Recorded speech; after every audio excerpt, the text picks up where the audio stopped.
দয়াল শ্রীচরণে আমার প্রণাম। আপনাদের সকলে মঙ্গল প্রার্থনা করি। সবাইকে জয়গুরু। আজকের ইষ্ট প্রসঙ্গ, আচার্যদেব বললেন তান্ত্রিক মাত্রিক কেউ কিছুই করতে পারবে না যদি এই করণীয়গুলো আমরা করি। কি করতে বললেন? যেই আমাকে কেউ তন্ত্র মন্ত্র যাই করুক না কেন, আমার ক্ষতি করার চেষ্টা করুক না কেন, কেউ কিছুই করতে পারবে না শুধু এইগুলো করে চললে জীবনে। কি সেই বিধান দিলেন আচার্যদেব? আজকে এই বিষয় সাথে থাকুন, পুরো ভিডিওটা শুনুন। জয়গুরু। ব্যারাকপুর থেকে এসেছেন এক মা, জানালেন তার ভাসুর তন্ত্র করে তাকে ক্ষতি করেছেন। শনিবার মঙ্গলবার হলেই তাদের কোনো না কোনো ক্ষতির সম্মুখীন হতে হচ্ছে। আচার্যদেব শুনে রসিকতা করে বললেন, বাড়ি গিয়ে বলবে আমি হাত পা মেলে দাঁড়িয়ে আছি, নাও তন্ত্র করো। এত সহজ নয় তন্ত্র করা। যে দুর্বল চিত্ত তারই তন্ত্রমন্ত্রের ভয়, যার চিত্ত সবল আর এসবের ভয় নেই। দুর্বল চিত্ত থাকা মানেই সে অধর্মের মধ্যে আছে। ঠাকুরকে ধরেও সে অধার্মিক। আর আমি ঠাকুর ধরে ভয়ে ভয়ে বাঁচলাম, তার মানে অধর্মকেই আগলে রাখলাম, ঠাকুরকে নয়। যদি ঠাকুরকে নিয়ে চলেও আমরা ভয়ে ভয়ে কাটাই, তার মানে আমি অধর্মকেই আগলে রাখলাম, ঠাকুরকে কিন্তু নয়। আর আমি ঠাকুরকে ভয়ে বাঁচলাম, তার মানে ধর্মকে আগলে রেখেছি। করাটা আরো বেশি করে করো তোমার গুরুর জন্য করাটা আমাদের আরো বেশি করতে বললেন। আর এই করাটাই দিলেন কিন্তু ডিপি ওয়ার্কস। এই কাজটা যদি আমরা করি, লোকের বাড়িতে গিয়ে যদি তাদের খোঁজ খবর করি, তারা ইষ্টভীতি করছে কিনা, তারা কেমন আছেন, এই যে গুরু ভাইদের খোঁজ খবর নেওয়া, এটাই কিন্তু ডিপি ওয়ার্কস। এইগুলো যদি আমরা সব সময় করে যাই আমাদের, কারণ এই করার মধ্য দিয়ে তিনি সর্বদা আমার সাথে থাকবেন, তাহলে কেউ কিছুই করতে পারবে না। যতই কেউ যা কিছু চেষ্টা করুক না কেন, সবার জন্য মঙ্গল প্রার্থনা করো আরো বেশি করে সৎসঙ্গ করে যাও, থামবে না। সবার জন্য মঙ্গল প্রার্থনা করতে বললেন আরো বেশি করে। আমরা যে যতটুকু সকলের মঙ্গল চাই, তার থেকেও যেন বাড়িয়ে দেই সকলের মঙ্গলের প্রতি। কারণ ঠাকুরের কথা, ঠাকুর সত্যানুসরণ গ্রন্থে বলেছেন, অপরের মঙ্গল কামনায় নিজ মঙ্গলের প্রসূতি। তাই নিজের মঙ্গল যদি চাই, নিজের ভালো যদি চাই, তাহলে আমরা কিন্তু অন্যের মঙ্গল আমাদের চাইতেই হবে, অন্যের ভালো কিন্তু চাইতেই হবে। তাহলে তার দ্বিগুণ আমরা পাবো। নইলে কিন্তু কখনোই আমার নিজের মঙ্গল চাইবো কিন্তু অন্যেরটা চাবো না, তাহলে কিন্তু জিরো পাবো আমরা। তাই বেশি করে আরো মঙ্গল চাইতে বললেন এবং সৎসঙ্গ করে যাও, থামবে না। সৎসঙ্গ মানে যেখানে সতের সঙ্গ, মানে আমি দুজন আলোচনা গল্প করছি, ফোন করছি, একসাথে দেখা হচ্ছে, সেখানে যেন সৎ কথা হয়, সৎ ঠাকুরের ইষ্টের কথা হয়, ঠাকুরের বিধান হয়। এখন ইষ্টের কথা কি ঠাকুরের সবগুলো? হ্যাঁ, সব কিছুই তো ঠাকুরের কথা। তাকে যদি দুটো সৎ কথা বলি, সঠিক কথা জানাই, সেটাই তো সৎ হচ্ছে। এই সঙ্গটা করতে বললেন, সর্বদা যেন সৎসঙ্গ করে যাই। আর অনবরত নাম করতে থাকো।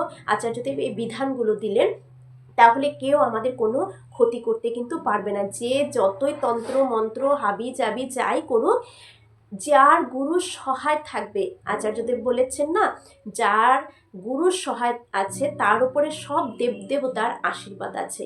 আর গুরু সন্তুষ্ট থাকলে, যদি শিব রুষ্ট হয়, মহাদেব যদি রুষ্ট হয়, তবেও মহাদেবকে শান্ত করা যায় যদি আমি গুরুকে শান্ত করতে পারি, গুরুকে সন্তুষ্ট করতে পারি।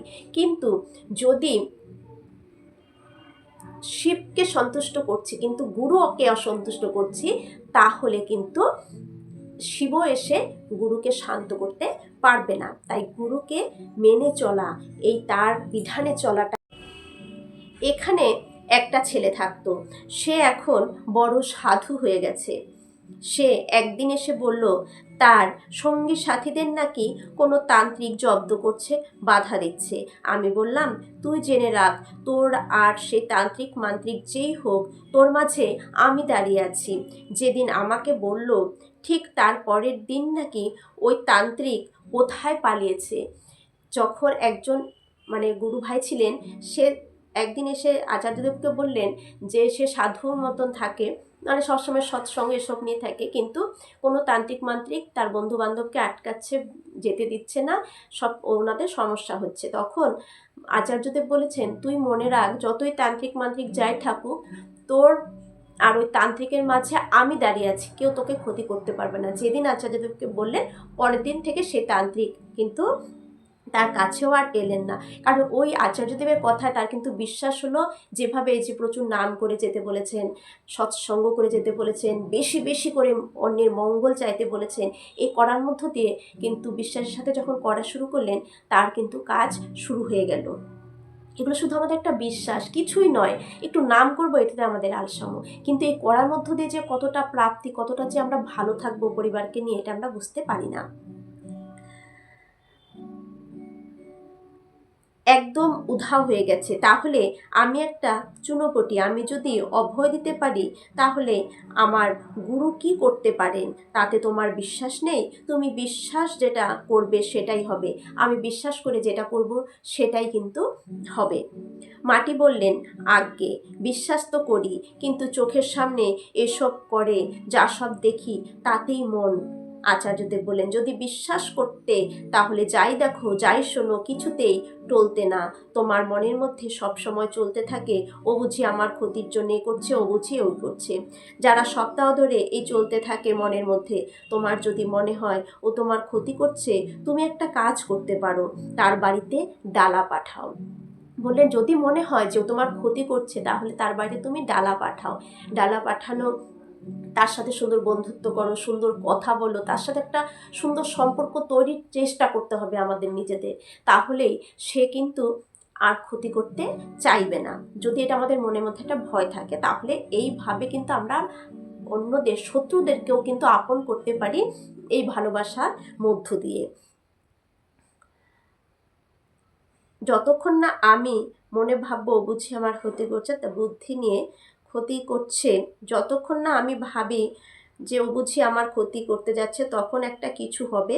আমার বিষয়টা বুদ্ধি দিয়ে ভাবতে হবে যে এই যে ক্ষতি করছে ক্ষতি করছে, মনের মধ্যে এই দুর্বলতাগুলো যদি সবসময় গ্রাস করতে থাকে, তখন কি হবে, আমাদের মনটা একটা দুর্বলতাগ্রস্ত হতে হতে হতে হতে আমরা কিন্তু অসুস্থ হয়ে পড়বো। তখন মনে হবে যে ওই কারণেই মনে এমনটা হচ্ছে।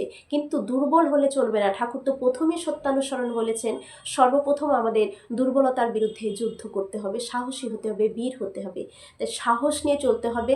ঠাকুর আছেন, খুব নাম করে যেতে হবে, ঠাকুরের কথা খুব করে বলতে হবে, যাজন করতে হবে, অন্যের মঙ্গল হামেশাই সর্বদাই চাইতে হবে। তবে কিন্তু আমাদের মঙ্গল উপড়ে পড়বে, একদম উপচে পড়বে আমাদের ওপর। ঠাকুর এতটা আমাদের ওপরে দয়ার বর্ষণ কিন্তু করবে, বৃষ্টির মতন ঝরে পড়বে দয়া কৃপা সব কিছুই। কিন্তু অন্যের ভালো চাইতে হবে। কেউ ক্ষতি করছে জানলেও ঠাকুরের কাছে তার মঙ্গলটাই কিন্তু চাইতে হবে।